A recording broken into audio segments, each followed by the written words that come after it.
Eu sempre achei que conhecia meus filhos.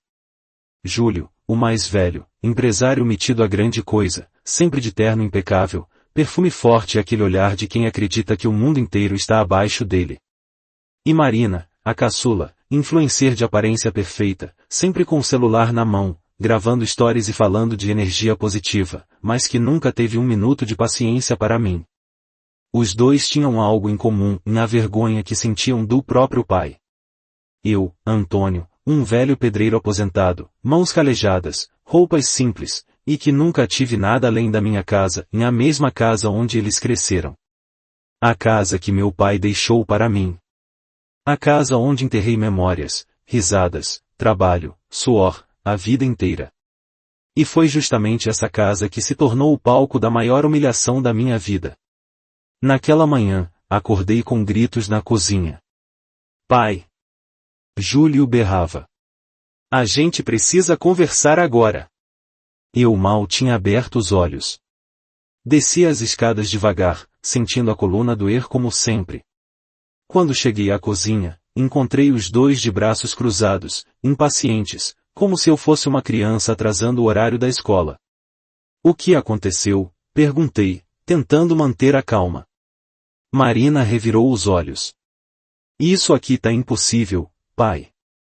Essa casa tá acabada. Júlio apontou para as paredes. Você não tem condições de morar aqui sozinho. Olha o estado disso. A vizinhança inteira comenta. Comenta o quê? Perguntei. Marina soltou uma risada debochada. Que a gente é rico e deixa você viver como um mendigo. Aquela frase perfurou meu peito. Eu vivo bem aqui, tentei responder. Mas eles não deixaram. Não vive, pai. Você não enxerga. Júlio interrompeu. Você vira motivo de piada. Na minha empresa, meus sócios perguntam se eu não tenho vergonha. Eu senti o chão balançar. Eles não estavam preocupados comigo. Eles estavam preocupados com a própria imagem. Marina então colocou a mão na cintura e soltou, sem hesitar, a gente decidiu. Você vai morar no porão. Pelo menos até a gente arrumar um asilo decente. O mundo parou. Porão. Como assim porão? Júlio cruzou os braços. É mais seguro. E, sinceramente, pai, é o melhor lugar para você agora. Eu moro nesta casa há 40 anos. Não faz sentido faz sim. Marina cortou. Eu não vou levar amigo aqui com você espalhando bagunça pela sala. E Júlio tá cansado de chegar e te ver dormindo na poltrona. Isso pega mal pra gente. Eu me segurei na cadeira. Estava difícil acreditar. Vocês querem me esconder? Júlio não hesitou. É por uma boa causa. Por causa de vocês. Nenhum dos dois negou. Marina apontou para a porta que levava ao porão. Arruma suas coisas. A gente já colocou uma cama lá embaixo. Naquele instante, senti algo dentro de mim quebrar. Algo que eu passei a vida inteira tentando proteger. Meu orgulho. Ou talvez meu amor de pai. Eu não vou pro porão, disse com a voz trêmula. Júlio avançou um passo. Vai sim. Essa casa é nossa também, pai. A gente tem direito. Aliás, você devia agradecer que estamos tentando cuidar de você. A palavra direito ecoou na minha cabeça como um trovão. Eles achavam que a casa era deles. Marina completou, se você não for por vontade própria, a gente chama ajuda. Não vamos deixar você atrapalhar nossas vidas. Aquele momento, em aquele instante. Eu percebi, meus filhos não me viam mais como o pai. Me viam como um estorvo. E foi assim que, empurrado moralmente, emocionalmente quase fisicamente, desci as escadas para o porão da minha própria casa. O lugar cheirava a mofo. Tinham colocado uma cama velha, um cobertor fino e uma lâmpada fraca. Parecia mais uma cela do que um quarto. Antes de subir, Marina disse, e fica quieto aqui, tá? Evita circular pela casa quando tiver visitas. E Júlio completou, a gente avisa. Quando você pode subir para comer? A porta se fechou. Com força. E eu fiquei ali, sentado, sozinho, tentando entender como tinha chegado naquele ponto. Mas enquanto olhava para as paredes úmidas e escuras, uma frase repetia na minha mente: essa casa é nossa também. Eles estavam completamente enganados. Mas não sabiam. Eu era o único dono daquela casa. E tinha documentos guardados que podiam mudar tudo. Documentos que eles nunca imaginaram. Documentos que, em breve, fariam meus filhos engolirem cada palavra de desprezo que disseram. E naquele porão escuro, começou a nascer a primeira centelha da reviravolta que mudaria tudo. Passei 2 dias no porão. 2 dias sem ver a luz do sol, ouvindo passos no andar de cima como se fossem marteladas na minha dignidade. Eles realmente tinham coragem. Fecharam a porta e seguiram a vida como se eu fosse um móvel velho empurrado para o canto. Marina continuava fazendo stories na sala, e eu escutava pela acústica: casa nova arrumadinha. Tudo limpo e organizado. Limpa, claro. Porque o problema visual estava trancado lá embaixo. Júlio falava ao telefone o tempo todo, sempre mencionando o imóvel, jeito elegante de falar, a casa que ele achava que seria dele. Mas o destino tem suas ironias. No terceiro dia, enquanto eu olhava para uma caixa antiga de ferramentas, encontrei algo que nem lembrava que tinha guardado ali. Uma pasta marrom. Amarelada pelo tempo. Quando a abri, senti o coração acelerar. A escritura original da casa. No meu nome. Somente no meu nome. Assinada pelo meu pai. Carimbada. Registrada. Eu quase ri. Uma risada amarga, mas libertadora. Enquanto meus filhos acreditavam que tinham direito ao lugar, a verdade era simples: o único dono ali era eu. Sempre fui. No final da tarde, ouvi a porta do porão se abrir. Marina apareceu com o celular na mão e a cara impaciente. Pai, precisamos conversar. Eu respirei fundo, guardei a pasta por baixo das roupas e subi devagar. Na sala, Júlio estava sentado no sofá. Ou melhor, esparramado, como se fosse o dono da casa. Ele bateu palmas devagar: finalmente, né? Precisamos acertar umas coisas. O que vocês querem agora? Perguntei. Marina nem esperou, decidimos que vamos reformar a casa. Deixar tudo moderno. Vai ajudar na minha imagem e na carreira do Júlio. Eu franzi a testa. Reformar, por quê? Júlio sorriu com aquele ar arrogante típico dele. Porque a casa vai ser vendida, pai. Meu coração parou. Vendida? Sim. E logo. Um corretor vem amanhã. Marina completou: você continua no porão até a venda. Depois vemos um asilo confortável para você. Um asilo. Como quem guarda uma coisa velha antes de jogar fora. Eles realmente achavam que eu não tinha escolha. Vocês não podem vender essa casa. Falei firme. Os dois riram. Riram mesmo. Como se eu fosse um velho confuso falando bobagem. Ah, pai, para. Marina disse. É metade minha e metade do Júlio. E você devia agradecer que estamos fazendo isso. A gente tá resolvendo sua vida. Júlio completou. Eu me aproximei devagar. E se eu disser que a casa não é de vocês? Silêncio. Eles se entreolharam. Júlio levantou uma sobrancelha. Tá ficando confuso? Pai, juridicamente, eu tirei a pasta de dentro da camisa. Coloquei em cima da mesa. Juridicamente, está tudo aqui. Marina deu um passo rápido. O que é isso? A escritura. No meu nome. Apenas meu. Por um instante, vi os rostos deles desmoronarem. Isso é falso. Júlio gritou. Não é. Abri o documento. Mostrei cada página. O nome do meu pai. O meu nome. Os carimbos. Data. Registro. Tudo impecável. Marina levou a mão à boca. Mas, eu sempre achei, vocês acham muita coisa errada. Júlio ficou vermelho. Aquilo feriu o ego dele profundamente. Então quer dizer que você tem controlado isso esse tempo todo? Não. Eu simplesmente nunca disse nada. Vocês nunca perguntaram. Só presumiram que tudo era de vocês. Júlio deu um passo à frente, agressivo, e o que pretende fazer agora, hein? Vai expulsar seus próprios filhos? A ironia queimou no ar, e eu? Expulsar? Eu ri de leve. Quem colocou quem no porão mesmo? Eles não tinham resposta. O impacto emocional estava claro, e a arrogância deles tinha batido de frente com a realidade e me perdido. E, pela primeira vez, eu vi medo nos olhos dos meus filhos.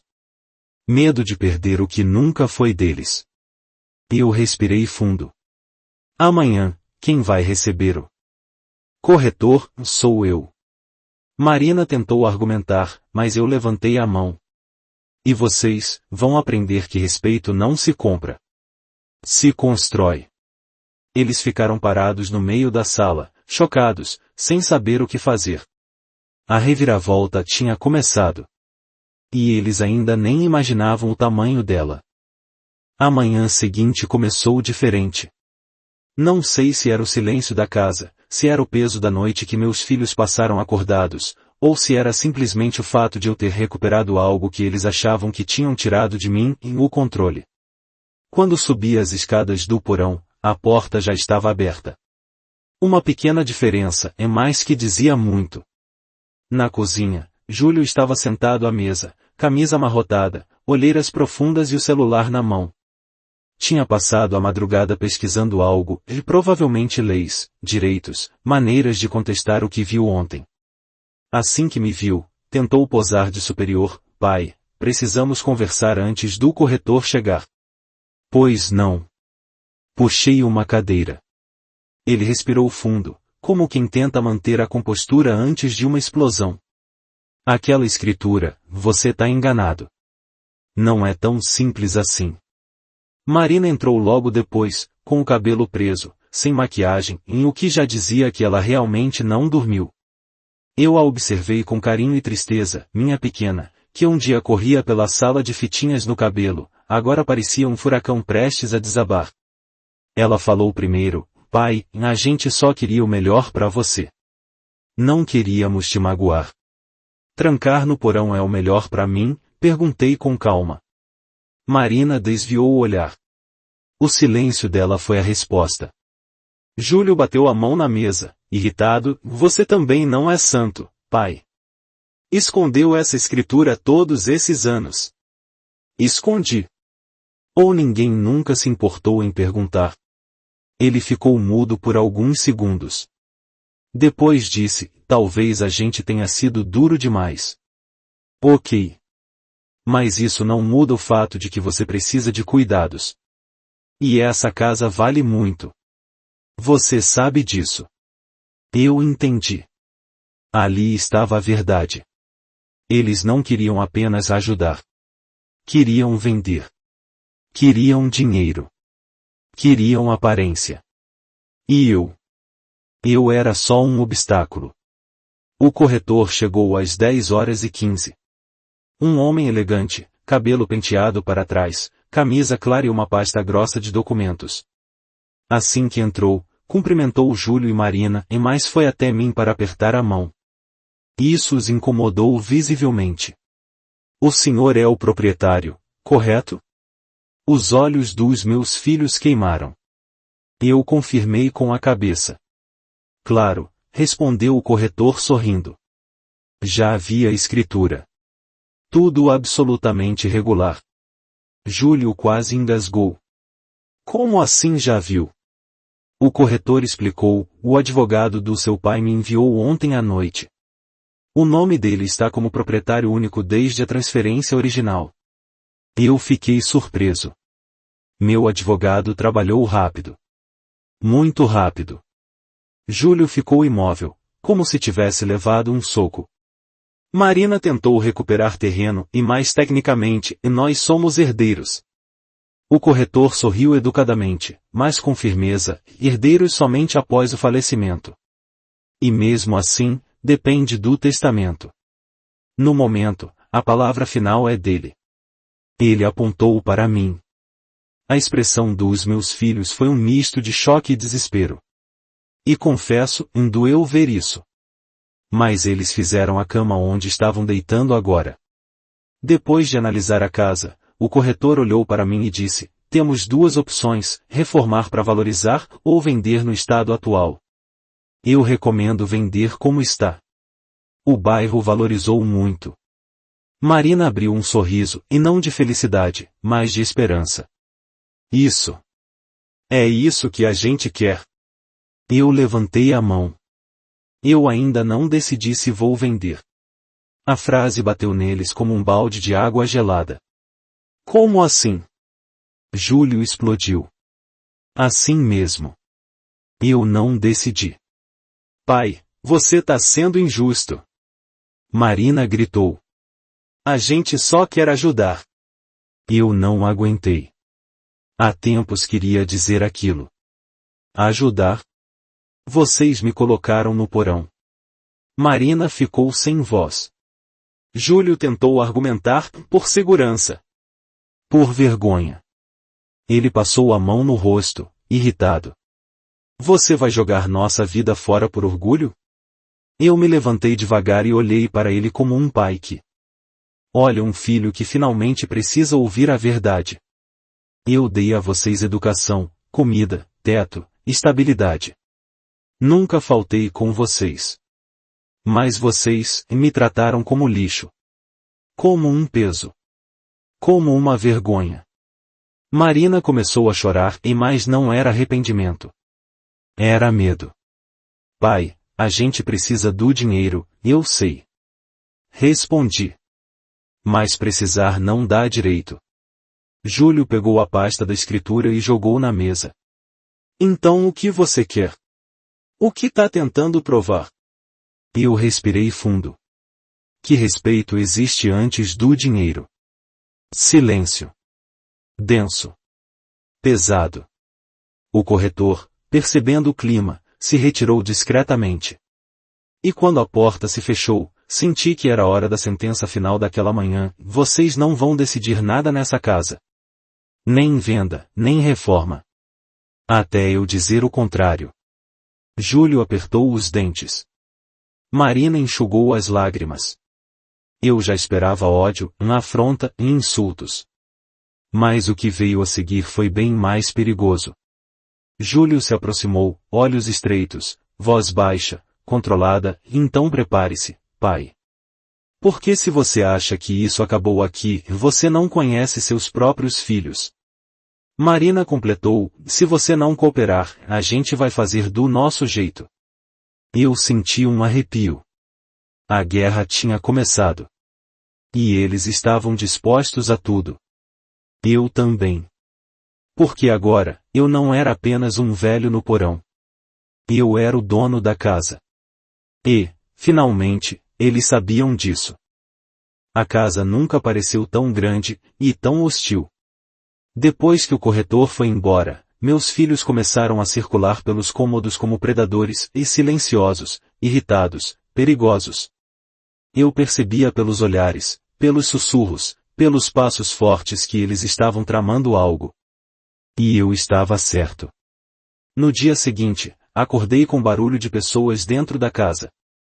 Quando subi do porão, encontrei dois homens vestidos com uniformes de limpeza, empurrando móveis, tirando quadros das paredes, abrindo sacolas plásticas enormes. O que está acontecendo aqui? Perguntei. Marina apareceu do corredor, com um sorriso falso. Estamos reorganizando tudo. Essa casa vai virar mais bonita, mais moderna. Precisa acompanhar nosso estilo de vida. Eu estranhei aquilo. Mas eu não autorizei nenhuma reforma. Júlio surgiu atrás dela segurando uma prancheta. E não precisa autorizar. Como não precisa? Ele soltou uma risadinha debochada. Pai, você acha mesmo que vamos ficar esperando você decidir tudo? Somos seus filhos. Temos responsabilidade legal sobre você. Responsabilidade? Sim. Marina completou, você é idoso, pai. Vulnerável. A gente pode declarar que você não está em condições de tomar decisões importantes. Ah. Então era isso. Eles estavam tentando me declarar incapaz. Queriam tomar a casa à força. Só que não contavam com uma coisa, eu estava muito mais atento do que pareciam acreditar. Vocês vão tentar me interditar? Perguntei. A reação deles confirmou tudo. Júlio não respondeu. Marina desviou o olhar.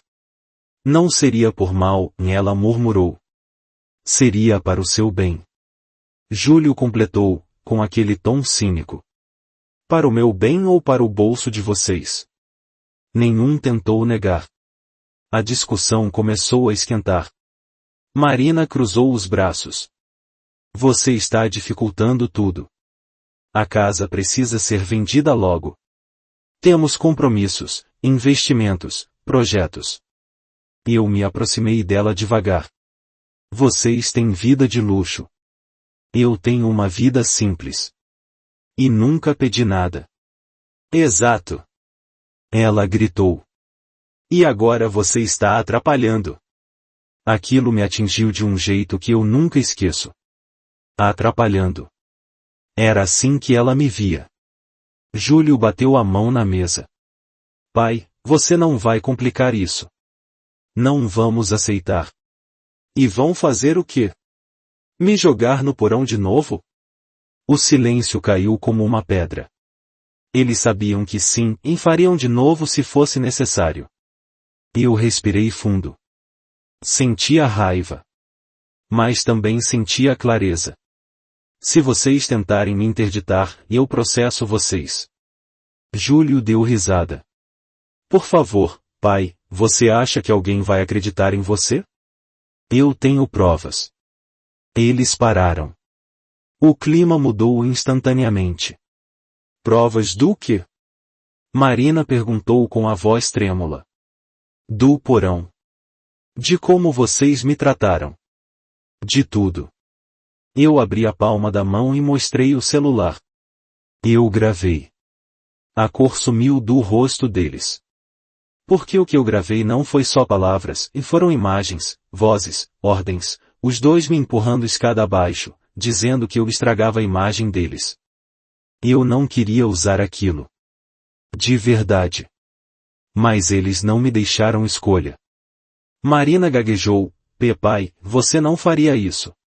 Vocês fizeram primeiro. Júlio apertou as mãos com força. Isso não vai ficar assim, pai. Você não vai destruir nossa carreira. Eu não quero destruir nada. Só quero respeito. O silêncio durou longos segundos. Então algo inesperado aconteceu. Marina começou a chorar. Mas dessa vez, havia medo. Medo real. Ela caiu de joelhos e segurou minha mão. Pai, por favor, não mostra isso pra ninguém. Vai acabar com a gente. Vai arruinar tudo, e eu quase cedi. Quase. Mas lembrei da sensação de estar preso naquele porão, esquecido, tratado como lixo. Soltei minha mão devagar. Quem arruinou tudo foram vocês. Ela chorou mais forte. Júlio ficou imóvel, respirando fundo, tentando manter o controle. O que você quer então?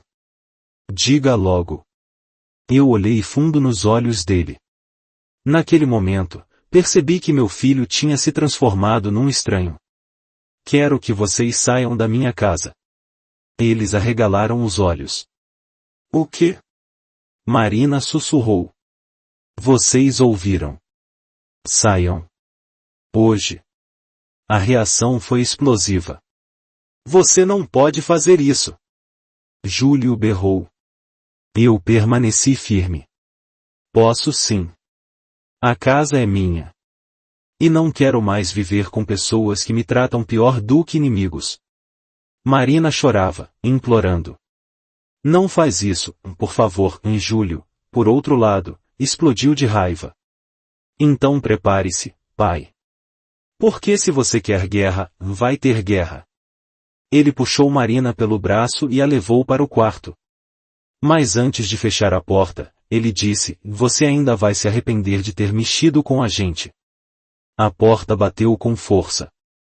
E naquele exato momento, tive certeza que a batalha não tinha terminado. Tinha acabado de começar. Aquela noite foi longa. Eu fiquei sentado na sala, ouvindo meus filhos discutirem no quarto como duas crianças mimadas tentando combinar qual seria o próximo movimento. Falaram em processo, falaram em interditar, falaram em limpar a imagem. Falaram de tudo e menos de amor. No fundo, não era surpresa. Mas doía. E como doía. Afinal de contas, eram meus filhos. Mas aquele era o dia em que eu precisava me escolher pela primeira vez. Na manhã seguinte, acordei com o barulho de passos apressados. Quando entrei na sala, Júlio e Marina estavam com malas prontas, roupas jogadas às pressas, caixas sendo fechadas de qualquer jeito. Eles tinham perdido o brilho arrogante. Algo havia mudado. O que vocês estão fazendo? Perguntei. Júlio não me encarou. Saindo. Marina enxugou lágrimas discretas. A gente pensou muito. Você não quer a gente aqui. E a verdade é que a convivência já estava insuportável. Para todos. Parecia que finalmente a realidade tinha batido na porta deles. Pai, Marina murmurou. Você vai mesmo usar aquele vídeo contra a gente? Demorou alguns segundos para eu responder. Não. Ela arregalou os olhos. Não. Eu respirei fundo. Eu não criei vocês para destruir vocês. Criei para amar. E mesmo que vocês tenham me machucado, eu ainda amo.